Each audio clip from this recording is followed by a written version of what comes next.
adalah murid Yesus. Menurut kami, kamilah yang terdekat dengan Dia. Namanya Yohanes, namanya Yakobus, yang senior namanya Petrus. Oh, inilah kami.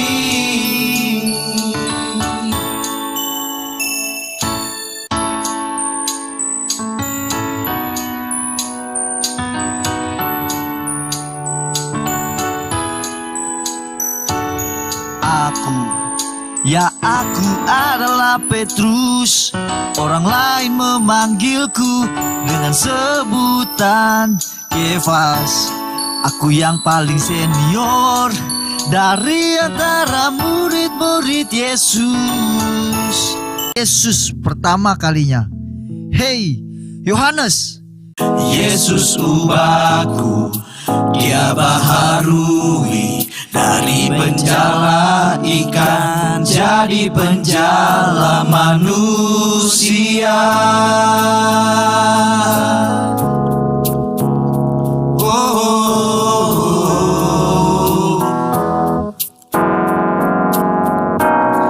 Semua indah tak pernah ku sehidup ini. Semua indah tak pernah ku sesemangat ini. Ku mau berjanji, ku mau ikut Dia. Ku mau berjanji, ku mau setia.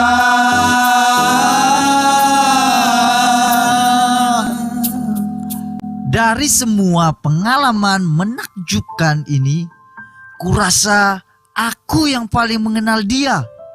Kurasa aku yang paling setia padanya. Kurasa aku yang paling mampu dari semua yang lain. Aku ingat, waktu itu kami makan bersama. Itu perjamuan kami yang terakhir sebelum Ia akan disalibkan. Pikirku, tak seharusnya begini. Dia harus jadi raja. Dia harus membebaskan Israel dari Romawi. Kami akan terus membantunya. Kami akan mewujudkannya. Tetapi Yesus tetap bersikukuh bahwa itu jalannya. Ia harus menderita. Ia harus menanggung semua itu. Tetapi untunglah Dia mendoakan kami murid-muridnya dan memberikan banyak sekali nasihat. Tetapi mengapa untukku Dia berdoa supaya imanku tidak gugur? Katanya, jika aku insaf, aku harus menguatkan saudara-saudaraku. Aku tidak mengerti perkataan ini. Apa maksud Yesus? Kemudian Ia juga berkata kepadaku bahwa ayam tidak akan berkokok sebelum aku menyangkalnya 3 kali. 3 kali aku menyangkalnya? Hah? Apa mungkin aku menyangkalnya? Tak mungkin, tak mungkin. Sekali Yesus, tetap Yesus. Tak ku ingkar, tak ku lalai.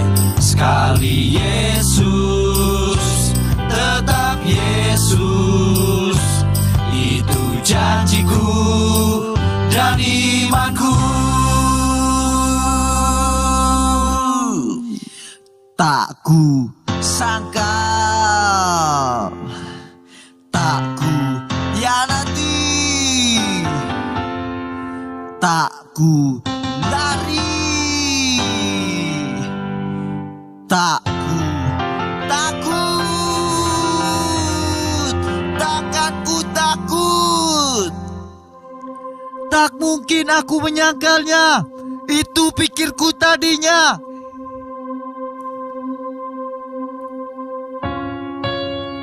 Kami berdoa supaya tak jatuh. Artinya, itu situasinya campur aduk.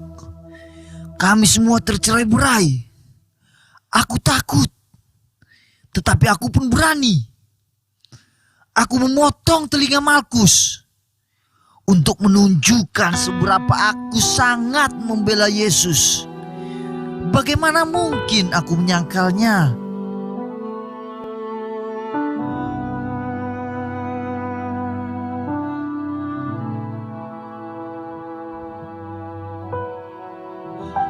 Aku mengikutinya malam itu.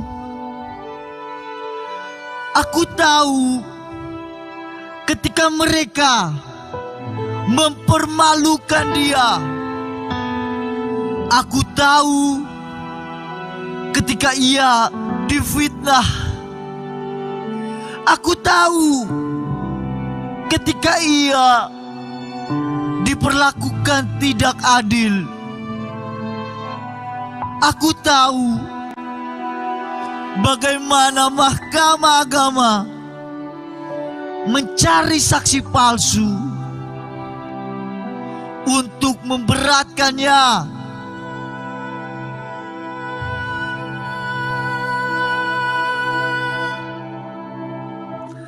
Aku marah. Tidak bisa. Tidak mungkin.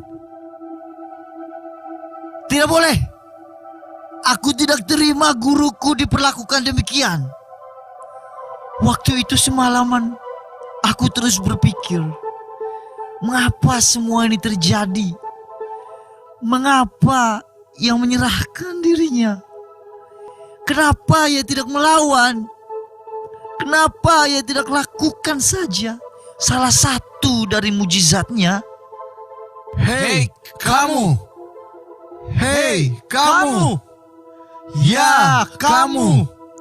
Benar, kamu. Bukankah kamu salah satu dari pengikut Yesus? Hei kalian, lihatlah. Orang ini pengikut Yesus itu. Bukan aku, bukan aku. Bukankah kamu selalu mengikutinya? Aku beberapa kali melihatmu bersamanya. Mana mungkin aku mengenalnya? Ya, aku kenal wajah orang ini. Ia terlihat akrab dengan Yesus itu.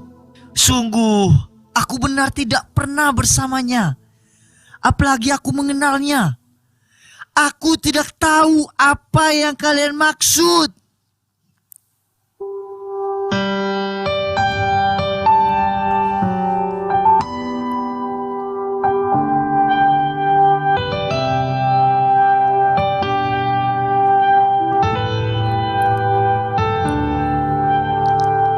Sungguh ku berpikir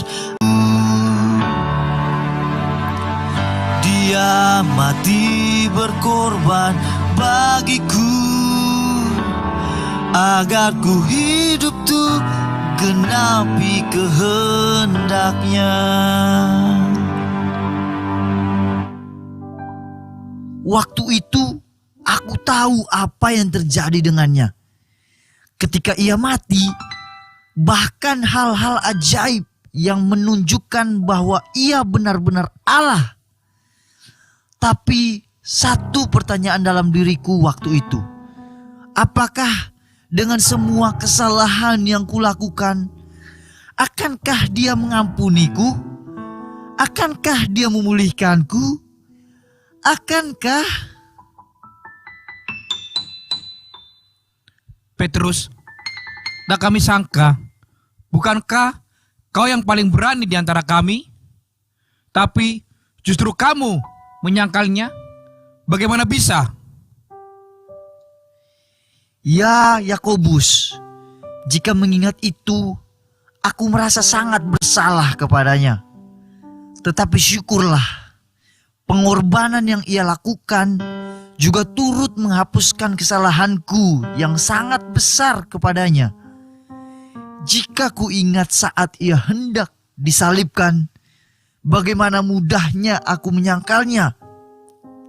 Aku terlalu sombong, berpikir bahwa aku kuat, berani, dan dekat dengannya. Itu manusia dan hidupku yang lama, yang mati bersama kematian Yesus. Tetapi kini punya hidup baru yang luar biasa. Sudah ya, cukup ceritaku kali ini. Di lain waktu akan kuceritakan pengalamanku ketika Yesus bangkit dan bagaimana ia memulihkanku sekali lagi.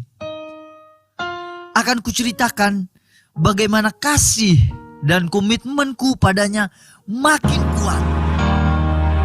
Aku hianati cintamu Yesus, tak ku ingkari pengorbananmu, sungguh ku hormati megahkan salibmu.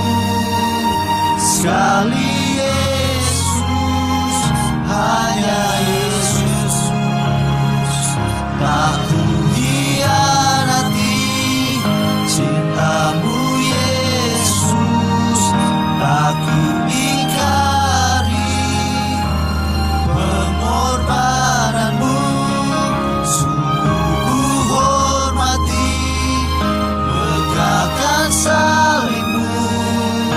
Sekali Yesus, hanya Yesus, sekali Yesus, hanya Yesus.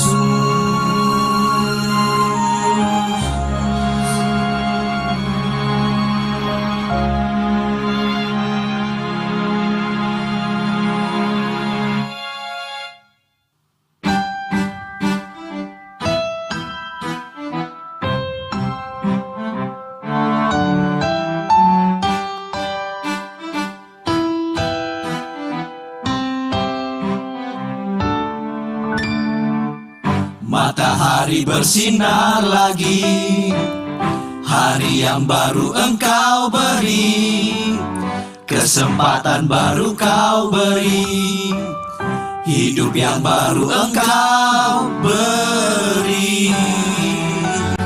Matahari bersinar lagi, hari yang baru Engkau beri, kesempatan baru Kau beri, hidup yang baru Engkau beri.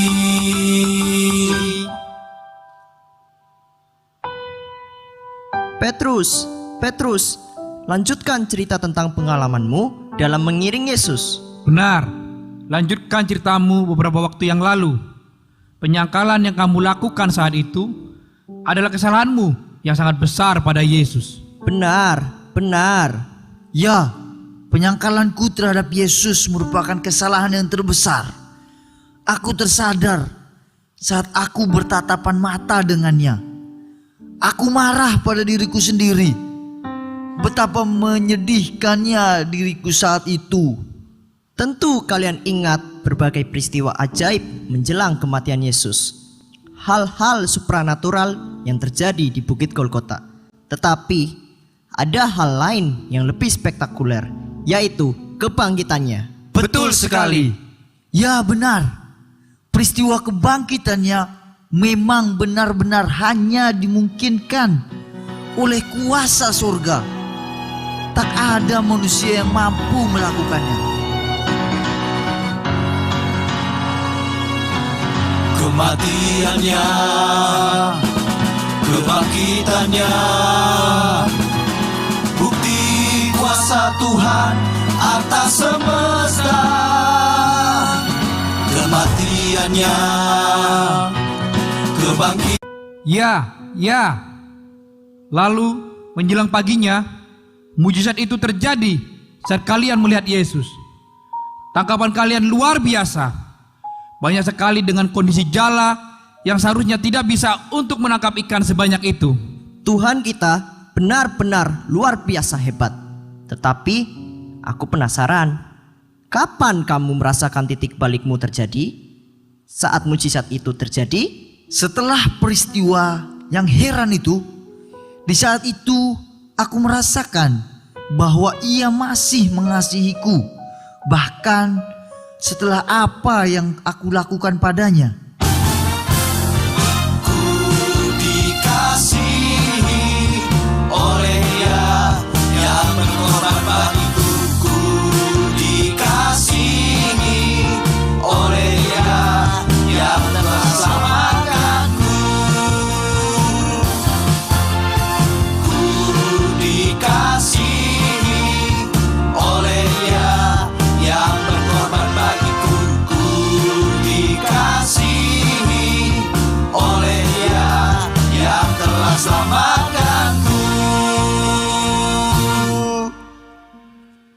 Tetapi aku harus jujur dengan kalian.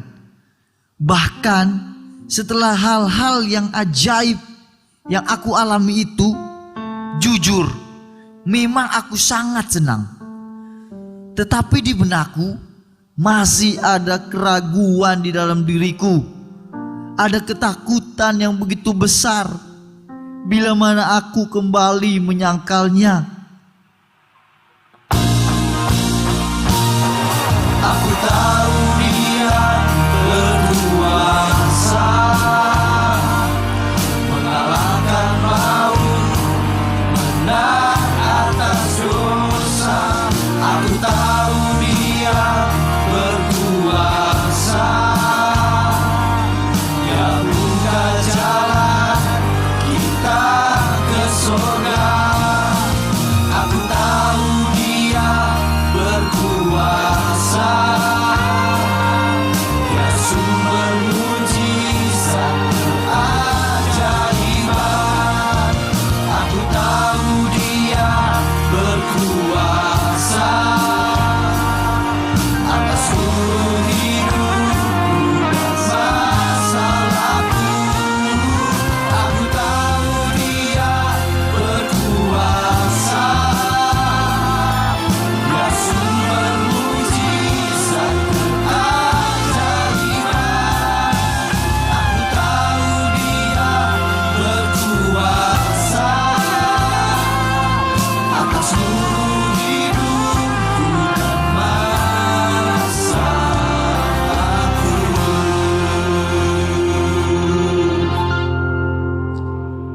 Tetapi bukankah mengiring dan melayani Dia membutuhkan lebih dari sekedar pengetahuan dan pengalaman? Bukankah komitmen kita, ya, komitmen kita yang paling penting di sini? Ya benar, setelah apa yang kita lewati, aku pun berpikir yang sama, bahwa kebangkitannya juga harus membangkitkan komitmen kita kepadanya. Kebangkitannya dan apa yang telah Ia perbuat di hidup kita harus menjadi landasan komitmen pengiringan kita kepadanya.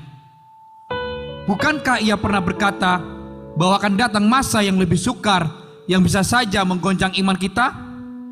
Aku pikir kalau komitmen kita kepadanya tidak solid, tentu pengalamanmu Petrus bisa saja terulang kepada salah satu dari kita. Petrus, apakah komitmenmu pada Yesus mulai bertumbuh saat peristiwa mujizat penangkapan ikan jilid yang kedua ini? Coba ceritakan lebih detail kisah itu. Kami ingin mendengarnya. Jadi begini, saat sarapan itu Yesus bertanya padaku sebanyak 3 kali dengan pertanyaan yang sama. Begini ceritanya. Apakah kau mengasihiku? Apakah kau mengasihiku? Apakah kau mengasihiku?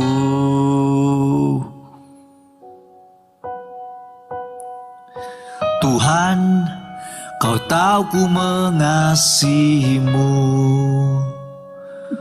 Tuhan, Kau tahu ku mengasihimu. Tuhan, Kau tahu ku mengasihimu. Mari layani aku, gembalakan dombaku.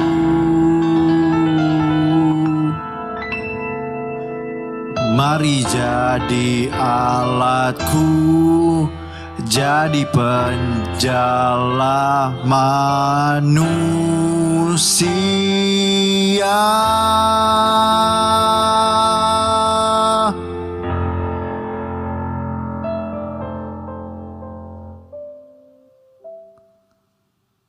Awalnya aku tak paham apa maksud pertanyaan itu kepadaku. Bukankah Dia Maha Tahu? Kenapa ia perlu menanyakan hal semacam itu kepadaku? Tetapi setelah ku cermati, ku ingat-ingat lagi. Kurasa ini adalah bentuk kepercayaannya kepadaku. Ia ingin aku kembali menemukan tujuan hidupku. Sungguh menarik apa yang kau ceritakan. Sekalipun kami melihat peristiwa ini, tetapi tak kusangka makna dan dampaknya sedalam ini bagimu, Petrus. Kurasa kita semua berada dalam kondisi yang sama waktu itu. Tetapi khusus untukmu, Petrus, pengalaman ini berbicara begitu kuat, persis seperti arti namamu, yaitu batu karang. Ya, kurasa memang benar. Dulu aku mengkhianatinya karena ancaman dan ketidaknyamanan di sekitarku. Aku hianati cintamu Yesus, aku ingkari pengorbananmu, sungguh ku hormati megahkan salibmu. Sekali Yesus, hanya Yesus, tak ku hianati cintamu Yesus, tak ku ingkari pengorbananmu, sungguh ku hormati megahkan salibmu. Sekali Yesus, hanya Yesus, sekali Yesus, hanya Yesus.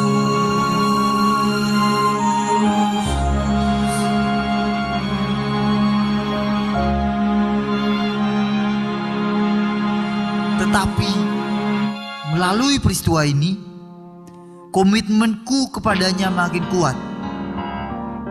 Aku makin yakin dengan janjiku kepadanya untuk tidak mengkhianatinya,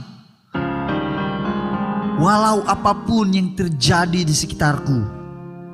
Seluruh masa laluku, hidupku yang lama, mati bersama kematiannya di kayu salib. Dan kini hidupku bangkit, semangatku bangkit bersama dengan kebangkitannya. Ku memuliakanmu, ku meninggikanmu, Yesus Tuhan yang mati bangkit bagiku. Ku serahkan hidupku, ku jiwa rohku, dengan rohku ku memuliakanmu, ku memuliakanmu, ku meninggikanmu, Yesus Tuhan yang mati bangkit bagiku.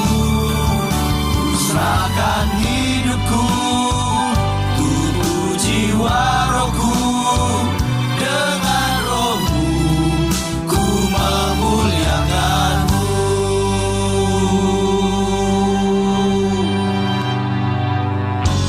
Ku terima selamat karena kasih-Mu, ku terima selamat karena kasih-Mu, ku terima selamat karena kasih-Mu, terima roh-Mu karena janji-Mu, janji-Mu. Sekali Yesus, tetap Yesus, tak ku ingkar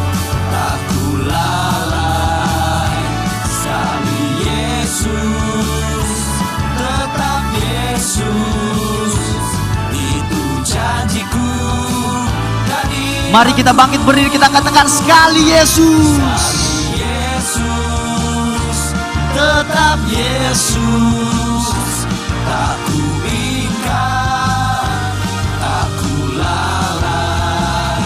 Sekali Yesus, tetap Yesus, itu janjiku. Lebih semangat lagi, katakan sekali Yesus. Sekali Yesus,